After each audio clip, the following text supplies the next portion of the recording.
दुर्गा नदी के किनारे बसा एक गांव फूलपुर। गांव में कुछ 100-150 लोग रहते थे। अंजलि, जो कि पास ही के जिले में रहती थी और 12वीं पास कर चुकी थी, उसके पिताजी ने बेटी को जल्दी विदा करने के लिए उसकी शादी फूलपुर गांव के मुकेश से करवा दी थी। मुकेश कभी स्कूल नहीं गया था और इस कारण वो पढ़ा लिखा नहीं था और बाकी गांव वालों की हालत भी मुकेश जैसी ही थी।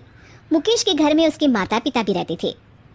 सासू माँ, मैं बाहर मंदिर तक जा रही हूँ, आधे घंटे में आ जाऊंगी।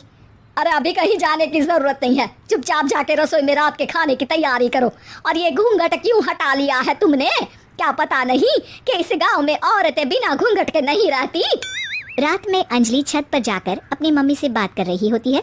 तभी गांव की 3-4 औरतें उसे देख लेती है और दरवाजे पर आकर उसकी सास से शिकायत करने लगती है।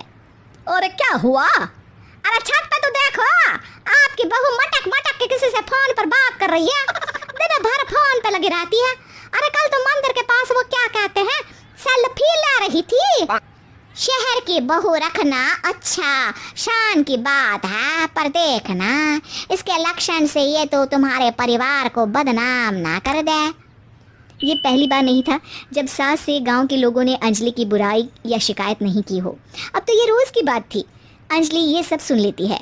जब वो नीचे जाती है तो मुकेश भी वहां आ जाता है। सास कहती है, बेटा, लोग घर आकर शिकायत करने लगे हैं बहू के कामों की। देख लो, पति हो, संयम से रखो इसे। माँ जी, मैं तो अपनी माँ से बात कर रही थी क्योंकि यहाँ कोई बात करने लायक ही नहीं है और अब मैं माँ के पास ही रहूँगी। वहाँ क्या रहना, वहाँ बाहर के लोग तो ठीक है पर घर के लोग भी इज्जत ना दे सके। अरे नहीं नहीं अंजलि, ऐसा नहीं है, धीरे धीरे सब ठीक हो जाएगा, तुम फिक्र ना करो। अरे बस कुछ बोलना ही नहीं है, सर पे चढ़ा रखा है बहू को। सास मुकेश की नरम बात सुन के वहाँ से मुंह चढ़ाकर चली जाती है। मैं तो कहती हूँ हम दोनों शहर चले जाते हैं। मैं पढ़ी लिखी हूँ, मुझे वहाँ नौकरी भी मिल जाएगी और थोड़े दिनों में आप भी वहाँ कुछ काम ढूंढ लेना। अरे नहीं नहीं अंजलि, हम यहाँ ना गांव का खेत, माँ पिताजी को छोड़कर शहर नहीं जा सकते।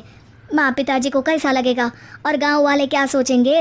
ये कहकर मुकेश सोने चला जाता है और अंजलि की गांव वालों द्वारा बुराई का सिलसिला बहुत दिनों तक चलता ही रहता है।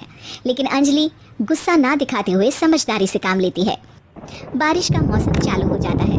जोरदार बारिश से पूरे गांव में हाहाकार मच जाता है। दुर्गा नदी में बाढ़ आ जाती है और बाढ़ का पानी पूरे गांव की फसल तबाह कर देता है। फसल की ये हालत देखकर गांव वाले निराश हो जाते हैं और बात तो यहाँ तक पहुँच जाती है कि कुछ लोग तो अंजलि को इस सब का दोषी ठहरा देते हैं। अरे पूरी फसल तबाह हो गई, पता नहीं किसकी नजर लग गई है। अरे जब से चौधरी परिवार में ये शहर की बहू आई है ना, तब से ही गांव की शांति चली गई है। इसके कर्मकांड से माँ दुर्गा नदी भी खुश नहीं है। ये सब सुनकर बेचारी अंजलि रोते हुए अपने घर चली जाती है। कुछ दिन बाद सभी गांव वाले अपनी फसल का मुआवजा लेकर अपने अपने घर आते हैं। मुकेश भी 1500 लेकर आता है। अंजलि को जब पासबुक दिखाता है तो अंजलि हैरान हो जाती है।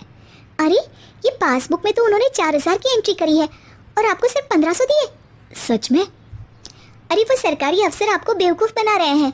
सरकार की तरफ से हमें 4000 मिले हैं लेकिन बाकी का सारा पैसा खुद ही खा रहे हैं। आप लोग के अनपढ़ होने का फ़ायदा उठा रहे हैं। ये सब सुनकर मुकेश परेशान हो जाता है लेकिन अंजलि उसे हिम्मत से काम लेने को कहती है और सुबह होते ही मुकेश को पंचायत कार्यालय ले जाती है और साथ में गाँव के और लोगों को भी। आप सरकारी बाबू क्या गांव के लोगों को बेवकूफ़ समझते हैं? आपको क्या लगता है ये पढ़े लिखे नहीं है तो आप कुछ भी मनमानी करेंगे? ये बेचारे दिन रात इतनी मेहनत करते हैं, ये हमारे अन्नदाता हैं और आप इनके साथ ऐसा धोखा करते हैं। अरे क्या बके जा रही है ये लड़की, किस धोखे की बात कर रही है? अपने कांड करके नदी माँ को नाराज करके हमारा नुकसान करके इसे चैन नहीं मिला क्या? सरपंच जी, इन सरकारी बाबू ने मुझे बेवकूफ़ बनाया है और मेरे हिस्से के पैसे खुद चट कर गए। बस ये सुनते ही सरपंच वहां से दुम दबाकर भाग जाता है। पता चलता है कि जनपद अधिकारियों ने गांव के सरपंच के साथ मिलकर सबके साथ धोखा किया है। सब लोगों का विरोध शुरू हो जाता है और आखिर में अधिकारी सब गांव वालों के हिस्सों के बचे हुए पैसे उन्हें लौटा देते हैं और कई दिन तक सरपंच गांव में लौटता ही नहीं। अंजलि, तुम नहीं होती तो हम गांव वालों को तो पता ही नहीं चलता कि ये हमें हर बार बेवकूफ़ बनाते हैं। हाँ हाँ अंजलि बेटी, हमें माफ़ कर दो। हम सब तुम्हें बुरा भला कहते रहे लेकिन तुमने ही आज हमें बेवकूफ़ बनाने से बचाया है। हमें तुम पर गर्व है बेटी। अब समझ आया कि सरपंच तुमसे नहीं तुम्हारे पढ़े लिखे होने से नफरत करता था। क्यों ना इस बार हम अंजलि को ही सरपंच पद के लिए चुन ले, क्या कहते हो गांव वालों? पढ़ी लिखी सरपंच। बस पूरा गांव अंजलि के लिए ताली बजाता है और अंजलि की सास उसे खुशी से गले लगा लेती है।